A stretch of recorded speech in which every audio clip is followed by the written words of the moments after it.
Vasistha continued, "It is consciousness alone that shines as this universe, right in the very beginning of creation. And the very beginning of creation isn't some time in the remote past. The very beginning of creation is right here, right now. This is where it all stems from. Therefore, the three worlds are non-different from Brahman. Brahman is consciousness. Without consciousness, there is nothing. You can hypothesize that there be something, but that's only a hypothesis. Brahman is like the ocean.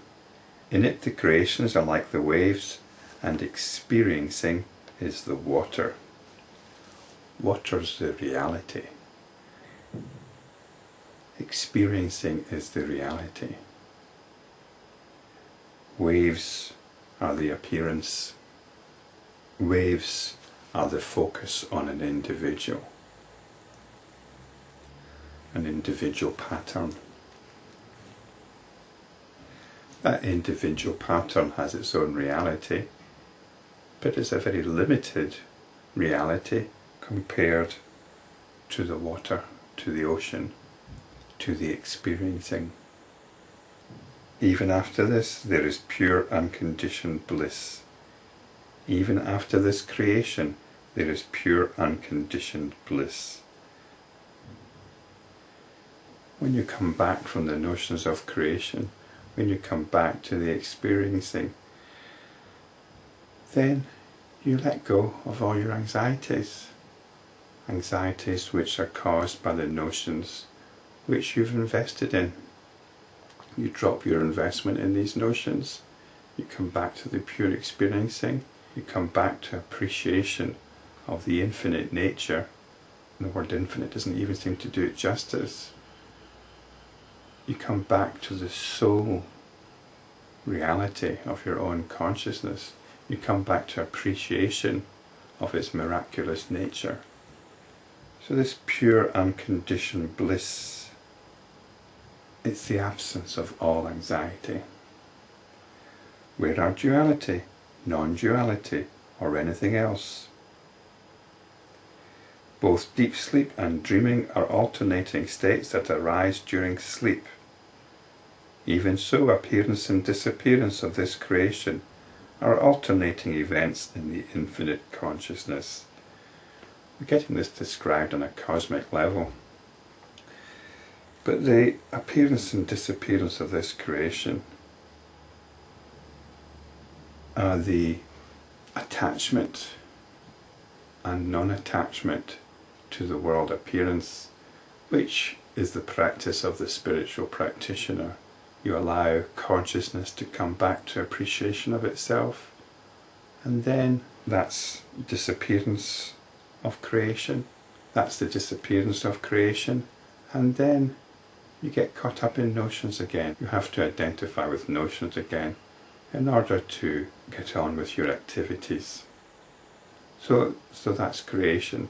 And then when you allow the attention to come back to itself, when you're mindful of your own mindfulness, then this is the disappearance of creation. And this is the play of the infinite consciousness, the rising and the falling. When the wise one realizes that this world is like a dream city, his hopes are not centered in it. The daydreamer dreams of a great diversity of visions and hopes.